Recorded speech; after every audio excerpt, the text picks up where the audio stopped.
Our goal at Everyday Driver is to help people find affordable cars that are fun to drive. And in those cases, you might be shopping for one of these. That's the standard Mazda 3. This is the standard Subaru Impreza, and that is a Focus. Not the Focus ST, just a Focus. Well, we recommend the hotter versions of these cars, but are they fun to drive like this? As far as it being a good car, well, yeah, it's great, actually. But it doesn't hold a line. It can't hold a line. When you throw the Focus in, the rotation's good as well. It feels like it's spinning near the middle of the car. In spite of being front-wheel drive, the back feels more involved than a lot of front-wheel drive cars, and certainly a lot more than the Subaru.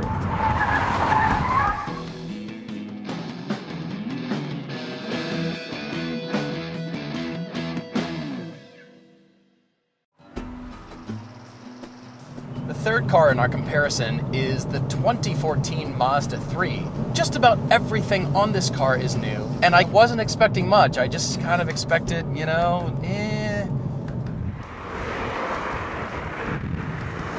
Well, first off, it's the only one of these non-hot versions that is offered with two different engine choices. Of course, because this is a press car and those are always given way too many options, has got the larger engine with pretty much every option you can put on a 3. As a result, this is pretty much a $30,000 car, and I'm sorry, that's too expensive.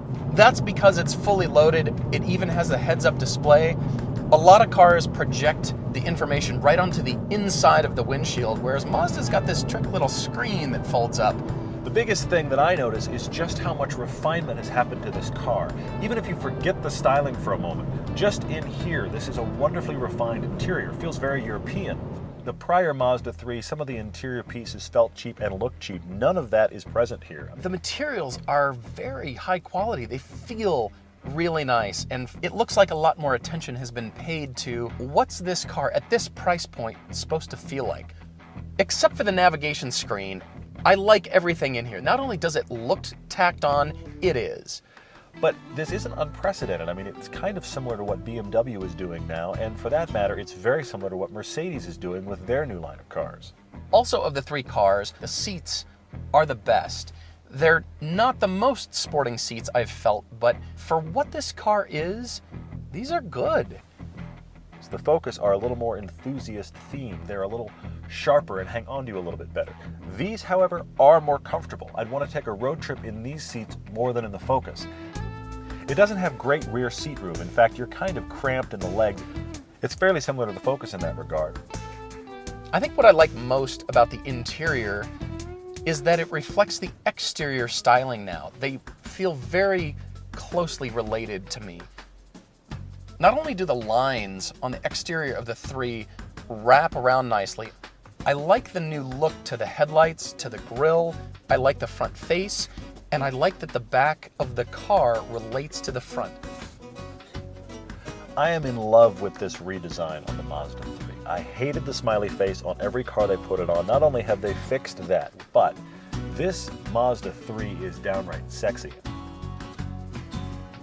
Now the car we're driving also has the 184 horsepower, variable valve timing, Sky Active 4-cylinder. It's not turbocharged, but it kind of feels like it. It is nice to have a little bit more power in this car. I mean, this one's got genuine grunt and the other two just don't. Of course, you could downgrade the engine. However, it is still faster than the other two cars, even with the smaller engine.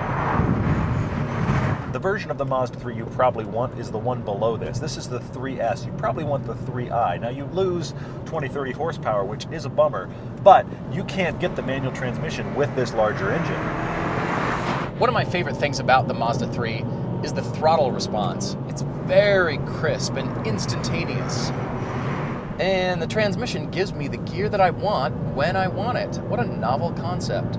This is by far the best transmission. It does have paddle shifts. It's actually surprisingly quick, both up and down. And you know, even though it only has 184 horsepower, this car dances. This Mazda 3 shares a chassis with the Mazda CX-5, their little small 5-person CUV. As a result, this is larger than the one before. The handling on the Mazda 3 is an interesting mixed bag. You want to know what we're arguing about now? It is the steering feel between the Mazda and the Ford. I think it comes down to the weight, that feel when you first turn in. there is more weight on the Focus. There is more of a heavier feel when you turn in. On the Mazda, there's a consistent feel to the steering wheel from dead on straight to turning through the corners, and that's what's resonating with me. I know Paul thinks the steering feel is great. I think this electric steering rack has added plenty of nice weight, but very little feel from the tires. This is the one that feels the most like a video game steering rack. What's interesting though is that is matched to the best chassis of all three. This is the one that handles road imperfections the best. It's also the one that controls its body roll the best. I can feel a lot of what's going on in the body movement. The seat's holding me pretty well. So I've got a lot of information happening here, but not very much actually from the tires. The steering wheel is more just a tool to point. It's not really a place to glean any information.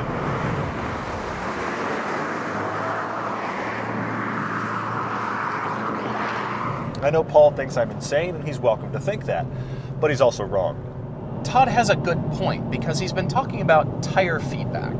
The 3 doesn't give as much as the Focus, but it's the easiest car to drive, it's the easiest car to drive quickly, and it's the most fun.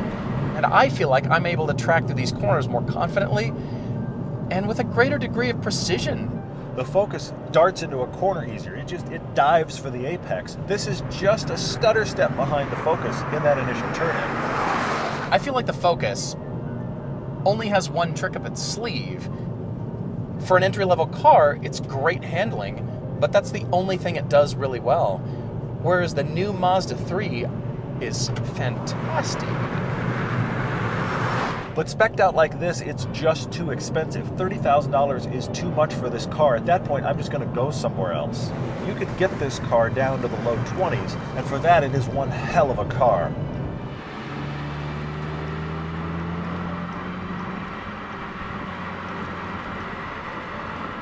I like the way it looks, I like the interior, I even like the transmission.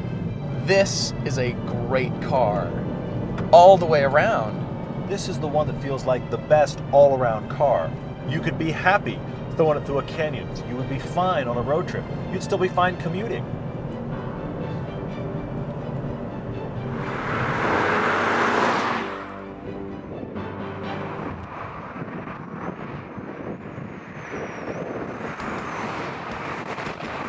So was this a lukewarm day or was this an enthusiast driving day? It wasn't coma-inducing. That's the thing. It actually was kind of informative. Yeah, I agree. The lukewarm hatches. So I came away pretty impressed by one of these cars. Really? I admit, I'm a Ford guy. I love the Focus ST. And you always pick Brilliant Fords over car. Mazdas. I generally do. I've been there for this story. Today was the day I picked the Mazda over the Ford. It's a brand new car, brand new chassis. I will go with you on one thing. I think it is the best of these 3 cars as an overall package. Yes, I'm the end. Very impressed. No, that's not the end, because we're It's not? looking for fun. And if we're talking about what's the one that is the most enthusiast car of these 3, Which one'd you pick? I picked the Focus. It's a little bit sharper, a tiny bit. The Mazda is such a better car. That's the best hooligan. Okay, what about it you thought was fun? Well, it's got sharper turn-in, it's got better steering feel, I like the seats better. It's a one-trick pony. It's a little bit sharper in the corners. It's the only trick that matters. The Mazda is smooth and consistent and fast. It's Not great. for 30 grand. That's too much. Buy yourself the just over $20,000 Focus and call it a happy day. Well, it's a one-trick pony. You know what? It's interesting though.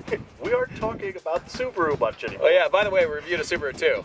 It really was not that much fun. But thank you for watching. What do you think of the lukewarm hatches? We'd love to hear, and you're probably not going to pick the Subaru. Like we didn't. Is enthusiast driving a part of you? Is that who you are? And if it is, the Subaru, this one, is not for you. It's fine. There's nothing wrong with it. It's perfectly good transportation. The CVT works well in traffic. It's going to be efficient. It's got a lot of room. But fine's not good enough when you're looking for a car that's fun to drive. It's a great car. It's very well built. But it just feels like a great handling car with everything else about it is just economy, cheap, not doing too well. Mainly because of the steering feel and the easy rotation of the chassis. I can see this as a rewarding first-time enthusiast car. Of the 3 that we're driving, the Mazda is the clear winner for me. It is clearly the most fun to drive, and it feels like the most sorted. So while I don't think this is the best enthusiast choice of the three, I do think it's the best car.